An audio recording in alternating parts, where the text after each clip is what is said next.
President Obama spoke at the Congressional Black Caucus dinner last night. He called on black voters to come out and force this November, like they did for his election 2 years ago. The president's remarks are about 30 minutes.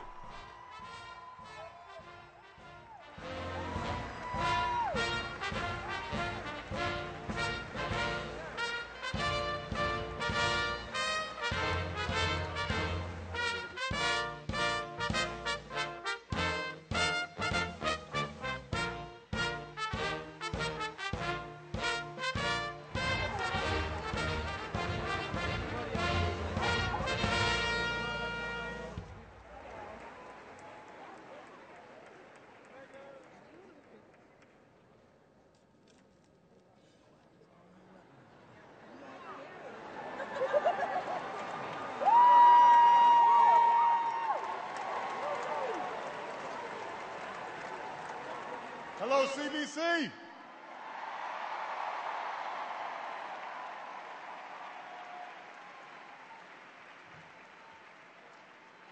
Well, it is wonderful to be back with all of you.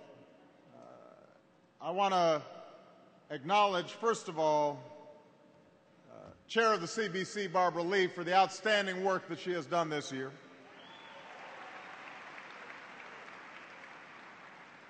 Somebody who not only is a passionate defender of our domestic agenda, but also somebody who knows more about our foreign policy than just about anybody on the Hill, the chair of the CBC Foundation, Donald Payne.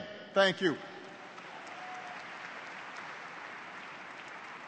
Our ALC conference co-chairs, Elijah Cummings and Diane Watson, thank you.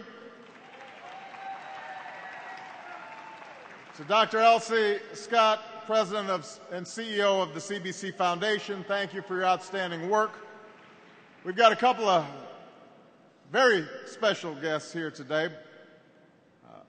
I want to give a shout out to my friend, somebody who all of us rely on for his wisdom, his steadiness, the House Majority Whip, Jim Clyburn.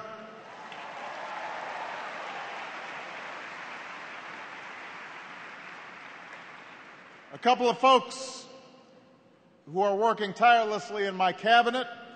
The Attorney General of the United States, Eric Holder, is in the House.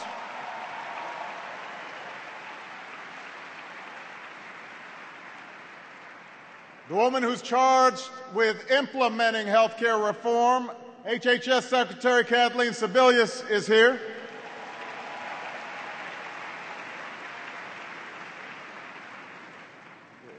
Our United States Trade Representative, Ambassador Ron Kirk, is here. And obviously it is a great honor to have been able to speak backstage to this year's Phoenix Award honorees, Judith Jamison, Harry Belafonte, Sheila Oliver, and Simeon Booker. Thank you for everything that you've done for America. I know you've spent a good deal of time during CBC weekend talking about a whole range of issues and talking about what the future holds, not just for the African American community, but for the United States of America. I've been spending some time thinking about that too. And at this time of great challenge, one source of inspiration is the story behind the founding of the Congressional Black Caucus. I want us to all take a moment and remember what was happening 40 years ago when 13 black members of Congress decided to come together and form this caucus. It was 1969.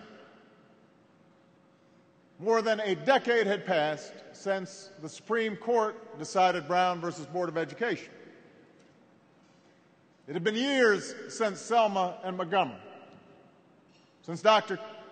King had told America of his dream, all of it culminating in the passage of the Civil Rights Act and the Voting Rights Act. The founders of this caucus could look back and feel pride in the progress that had been made. They could feel confident that America was finally moving in the right direction. But they knew they couldn't afford to rest on their laurels. They couldn't be complacent.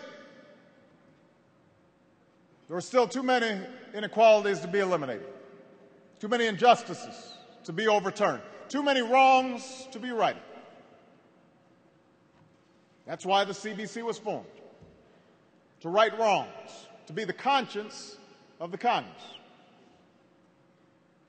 And at the very first CBC dinner, the great actor and activist, Ossie Davis, told the audience America was at a crossroads.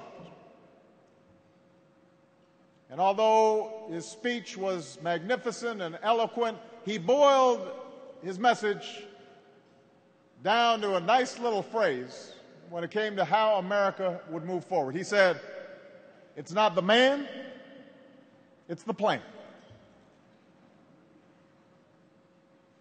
It's not the man, it's the plan. That was true 40 years ago. It is true today.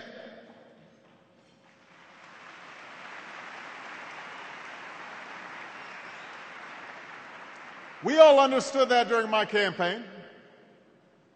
This wasn't just about electing a black president.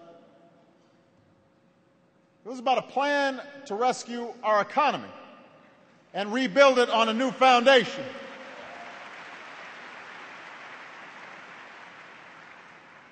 Statistics just came out this week. From 2001 to 2009,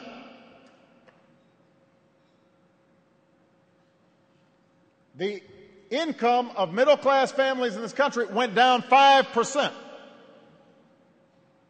Think about that. People's incomes during that period, when the economy was growing, went down 5%. That's what our agenda was about, making sure that we were changing that pattern.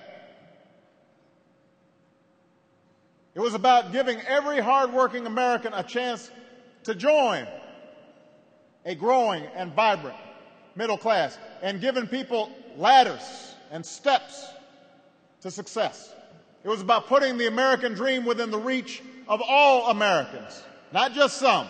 No matter who you are, no matter what you look like, no matter where you come from, everybody would have access to the American dream. I don't have to tell you, we're not there yet. This historic recession, the worst since the Great Depression, has taken a devastating toll on all sectors of our economy. It's hit Americans of all races and all regions and all walks of life. But has been true often in our history, as has been true in other recessions. This one came down with a particular vengeance on the African American community. It added to problems that a lot of neighborhoods had been facing long before the storm of this recession. Long before this recession, there were black men and women throughout our cities and towns who'd given up looking for a job. And kids standing around on the corners without any prospects for the future. Long before this recession, there were blocks full of shuttered stores that hadn't been opened in generations. So yes, this recession made matters much worse, but the African American community has been struggling for quite some time. It's been a decade in which progress has stalled.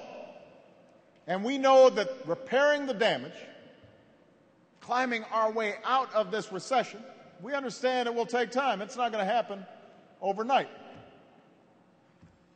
But what I want to say to all of you tonight is that we've begun the hard work of moving this country forward. We are moving in the right direction. When I took office, our economy was on the brink of collapse. So we acted immediately, and the CBC acted immediately, and we took steps to stop the financial meltdown and our economic freefall, and now our economy is growing again. The month I was sworn in, we had lost 750,000 jobs. We've now seen 8 months in a row in which we've added private sector jobs.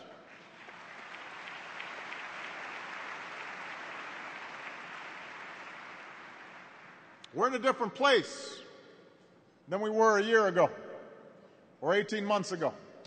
And let's face it, taking some of these steps wasn't easy. There were a lot of naysayers, a lot of skepticism.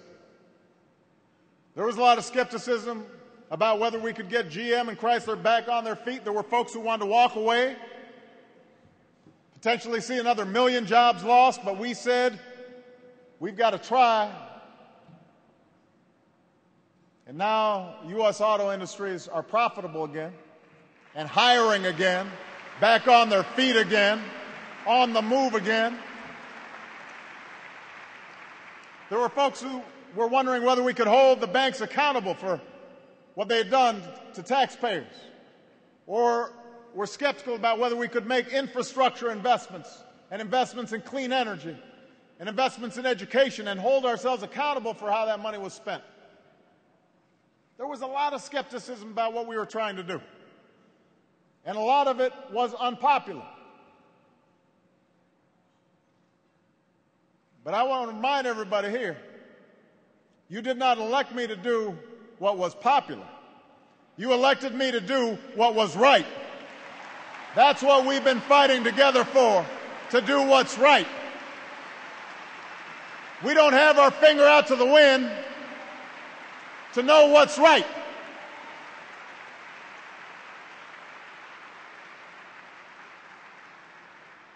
That's why we passed health insurance reform that will make it illegal for insurance companies to deny you coverage because of a pre-existing condition. Historic reforms that will give over 30 million Americans the chance to finally obtain quality care. Tackles the disparities in the healthcare system. Puts a cap on the amount you can be charged in out-of-pocket expenses, because nobody should go broke because they got sick in a country like the United States of America. Not here.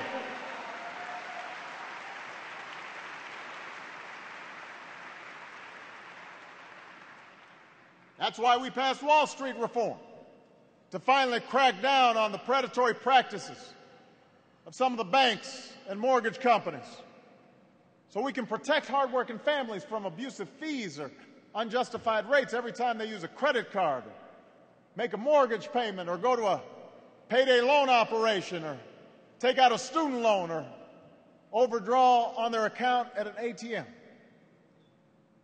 Laws that will help put an end to the days of government bailouts, so Main Street never again has to pay for Wall Street's mistakes.